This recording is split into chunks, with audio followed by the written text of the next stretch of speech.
সকাল উঠে আমার মেয়ে দেখো শিলি ফুল কুড়াতে বসে গেছে, যে কতগুলো কুড়িয়েছে।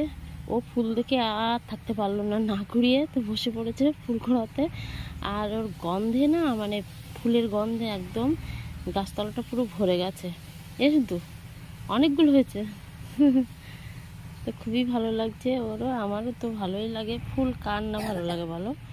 ও দেখো উঠে এসেই বসে পড়েছে। তো সকালটা ফুল দিয়ে শুরু, বেশ ভালোই লাগছে। কোনো কাজ এখনো হয়নি, চলো রান্না বান্না করতে হবে, চলো দেখতে থাকো। হ্যালো বন্ধুরা, good morning and welcome back to my channel. কেমন আছো সবাই? আশা করি সবাই খুব ভালো আছে, সুস্থ আছে। তো আমিও ভালো আছি। আর একটা নতুন দিনে নতুন ব্লগে তোমাদের অনেক স্বাগত জানাই। তো আজকে সোমবারের সকাল। তো এখন বাজে ঘড়িতে 8টা। তো এখন থেকে আমার ব্লগটা শুরু করছি। তো দেখো সকাল সকাল বাইরে বৃষ্টি হচ্ছে, দেখো বাইরেটা দেখা যাচ্ছে না পুরো, মানে কি বলবো, মানে ধোয়া ধোয়া টাইপের দেখা যাচ্ছে। এগুলো কিন্তু সবই বৃষ্টি হচ্ছে। আর দেখো সকালে উঠেই বৃষ্টি। এবার তোমরা নিশ্চয়ই বুঝতে পারছো বৃষ্টির আওয়াজ হচ্ছে। দেখো আমি ভিজে গেছি। আর এদিকে আমার মেয়ে আর একটা মানে দাদার ছেলে বই পড়ছে, ওরা দুজনে মিলে পড়ছে। আর ওদিকে ফ্যান দেখো, মানে গরম পড়ছিল এই মাত্র, ওই জন্য ফ্যানটা নিয়ে আসা। তো ফ্যান এখন অফ করে দিয়েছি, অলরেডি বৃষ্টি শুরু হয়ে গেছে। তো চলো সারাদিনের সঙ্গে থাকো আর দেখতে থাকো। বাইরেটা কি বৃষ্টি হচ্ছে, তুমুল পরিমাণে বৃষ্টি হচ্ছে। সকাল সকাল বৃষ্টি শুরু হয়ে গেল, সকালে উঠেই বৃষ্টি, জানো তো একদম মনটা ভালো লাগছে না। তার মানে এই এক সপ্তাহ ধরে শুধু বৃষ্টি আর বৃষ্টি, সব দিকে কাদা জল, আর ভালো লাগছে না। আর বন্যা হওয়ার পরিস্থিতি পুরো। তো যে দেখো আমাদের আবার সুপারি পেরেছে, সুপারি বিক্রি করে দিল। তো কাঁচা সুপারিগুলো নিয়ে গেছে, আর আমার শ্বশুর পান খায়, সেজন্য পাকা পাকা সুপারি রেখেছে কয়েকগুলো, এই যে উঠোনে রয়েছে। তো দেখো উঠোনটা পুরো মানে জল, ওই যে জল ওই যে কলের দিকে যাচ্ছে। আর ভালো লাগছে না। আর জানো তো আমাদের এইদিকে কয়েকজনের ডেঙ্গু হয়েছে, তো সে একটা চিন্তায় রয়েছি। তো মানে বর্ষার সময় জল তো ভীষণ একটা সমস্যা। আবার বর্ষাকালে বৃষ্টি না হলেও হয় না, আর অতিরিক্ত বৃষ্টি হলেও ভালো লাগে না। কোথায় একটু জল বেঁধে থাকবে সেখানেই মশা জন্মাবে। তো ডেঙ্গুর খুবই ভয় এখন। আর ওই দিকটা দেখো আমাদের আবার নতুন করে বেগুন গাছ বসিয়েছে, সেটা ছোট্ট করে ঘিরে ফেলেছে। এই যে, তো চলো সকালে রান্না বসাবো। তো এই যে সকালের ভাত বসিয়েছি। এই যে দেখো উনুনটা না জ্বলছে না, দেখো আগুনটা বিড়বিড় বিড়বিড় করছে। প্রচণ্ড বৃষ্টিতে আমার উনুনের মানে মধ্যে জল ঢুকে গেছে, তলার দিক দিয়ে চবি চবি জল উঠেছে। আমি জ্বালাতে পারছি না, উনুনটা খুবই কষ্ট হচ্ছে। যেখানে রান্না আমার 1.5 ঘন্টা হয়, সেখানে 3 ঘন্টা লেগে যাচ্ছে, এরকম পরিস্থিতি। আর কাঠ টাঠগুলো সব ভিজে গেছে। তো এখন সকালে আমি দিয়েছি আলু সিদ্ধ ভাত, অনেকক্ষণ মতো হয়ে যাচ্ছে, কিন্তু ভাতটা উতরাচ্ছে না, জালই জ্বলছে না। মানে এর মধ্যে পুরো সব কাদা জল ছিল, আমি তুলে ফেলেছি। তো চলো সকালের ভাতটা আমি করে নিই, তারপরে দেখি আবার কি কাটাকুটো করতে হবে রান্নাবান্না। চলো তারপরে দেখা হচ্ছে, ভাতটা নামিয়ে নিই, তো কথা হচ্ছে তারপরে কি রান্নাবান্না করবো, দুপুরের কি তরকারি আছে নিয়ে আসবে সেগুলো দেখি। চলো। তো দেখো বন্ধুরা দুপুরে রান্না বসিয়েছি। এই যে কড়াইতে মাছ ভাজা হচ্ছে, আর এদিকে দেখো পাতকাঠি দিয়ে আমার জাল দিতে হচ্ছে উনানটা। তার মানে কাঠ তো জ্বলছেই না। তো পাতকাঠি দিয়ে জাল দেওয়ার খুবই অসুবিধা, মানে বারবারই পাতকাঠিতে হাত দিতে হবে, ঠেলে ঠেলে উনানের মধ্যে দিতে হবে, নাইলে নিভে যাবে। আর ওদিকে জল গরম হচ্ছে হাঁড়িতে, আমার শ্বশুরমশাই গরম জলে চান করে সেই জন্য। আর এটা কিন্তু বিলের মাছ, মানে ওই যে চ্যাং মাছটা হয় না ওই রকম ধরেন, কিন্তু এগুলো চ্যাং মাছ না, বান মাছ বলে আমাদের এইখানটায়, আমি তো সব চিনি না।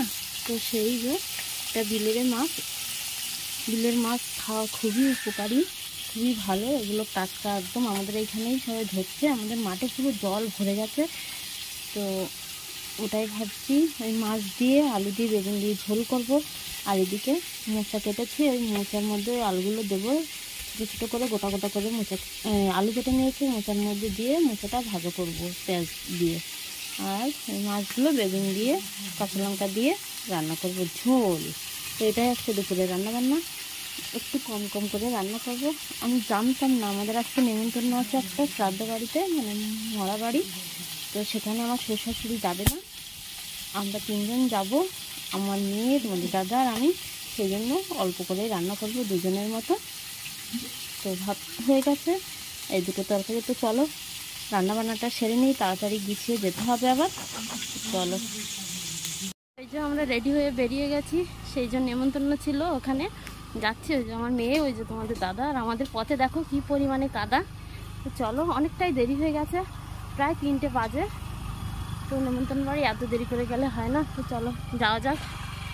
তো আমাদের খাওয়া দাওয়া কমপ্লিট। এই যে দেখো বসে আছি ফ্যানের তলায়। বাড়ি এসে ভাত খেয়ে উঠতে উঠতে আমার মেয়ে দেখো আবার আইসক্রিম। আইসক্রিম যে এত পছন্দ, আইসক্রিম মানে মানে বুঝতে পারলে আইসক্রিমের পেছনে দৌড়ায়। তো দেখো খেয়ে উঠেই আইসক্রিম, এদিকে তাকা শুনতো, ওই দেখো এত আইসক্রিম ওর পছন্দ, মানে সেই ভাত খাওয়ার দরকার নেই, আইসক্রিম খেতে পারলে হয় এরকমই, নাইলে কাঁদে। তো চলো বাড়ির দিকে যাবো এবার।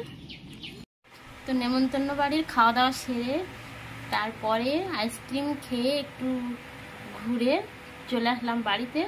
তো দেখো এই যে বাড়িতে এসে বসে পড়েছি শাড়িটা চেঞ্জ করেই ফ্যানের সামনে। তো ফ্যানের আওয়াজ তোমরা নিশ্চয়ই পাচ্ছ, খুব গরম লাগছে। তো এইমাত্র ফিরলাম, এইমাত্র বলতে একটু আগে এসে শাড়ি চেঞ্জ করে ফ্রেশে বসে পড়েছি।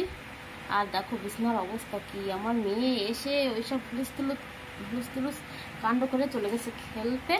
তো এক্ষুনি ডাকবো ওকে, সন্ধ্যা হয়ে যাবে প্রায়। তো চলো মেয়েকে ডাকবো, বাইরের দিকে যাই, টুকিটাকি কাজ আছে বাইরে, তো সেগুলো সারবো। তো তারপরে আবার কথা হচ্ছে।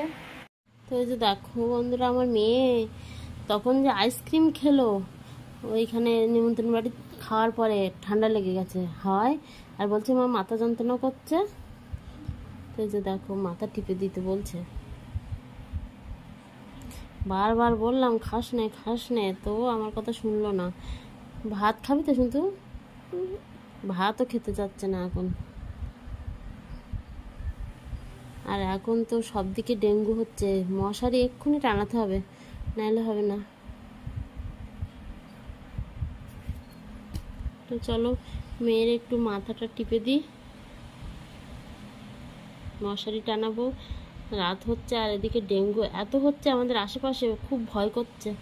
তো তোমরাও বন্ধুরা সবাই মশারির মধ্যেই থাকবা সবসময়, মশারির মধ্যে, মানে সবসময় বলতে কি রাত্রিবেলা মশারি টানিয়ে অবশ্যই ঘুমাবা। ঘুমানোর সময় মশারি না টানালে না খুব অসুবিধা, ভয় করছে, সব দিকেই প্রায় ডেঙ্গু হচ্ছে। ওই যে দেখো ওদিকে আমার মেয়ে একা একা মানে হাত দিয়ে কেমন করছে, মাথা যন্ত্রণা করছে। তো ওর মাথাটা একটু টিপে দেবো সুন্দর করে। চলো, তো দেখো বন্ধুরা আমরা মশারি টানিয়ে মশারির মধ্যে আছি, দেখো মশারির মধ্যে শুয়ে পড়েছি দুজনে। আমার মেয়ে দেখো গরমে জামা খুলে ফেলেছে, দেখেছো বডি পুরো স্টিল বডি, গরম লাগছে মা। ও ঘেমে যায় রাত্রিবেলা, বেশ মাঝরাত্রের দিকে প্রচণ্ড ঘেমে যায়, জামা বা গেঞ্জি যাই থাকে না কেন সেটা পুরো ভিজে যায়। তো দেখো আমার মেয়ে আবার হাসছে, ভাত খাবে না বলছে, আমিও খাবো না, অসময় খেয়েছি, আরও মানে তেল মশলা নেমন্তন্ন বাড়ির, ওই জন্য ভাবছি রাত্রিবেলা আর খাবো না, একটা সাজ অন্তত রেস্ট দিই পেটের। তো চলো তাহলে সকাল সকাল ঘুমিয়ে পড়ি। তো ভিডিওটা এখানেই শেষ করছি, টাটা, গুড নাইট, সবাই ভালো থেকো, সুস্থ থাকো। আর প্লিজ আমার ভিডিওটাকে ফুল দেখো, আর আমার চ্যানেলটিকে একটু সাবস্ক্রাইব করো। তো দেখা হচ্ছে পরের ভিডিওতে, টাটা, গুড আর নাইট। অবশ্যই তোমরা কিন্তু মনে করে মশারিটা টানিয়ে ঘুমাবে। হ্যাঁ, এখন কিন্তু প্রচণ্ড পরিমাণে সব দিকে ডেঙ্গু হচ্ছে, তো তার একটা ভয় তো অবশ্যই রয়েছে। তো তোমরা সাবধানে থেকো, সুস্থ থেকো। হ্যাঁ, তো চলো টাটা, গুড নাইট।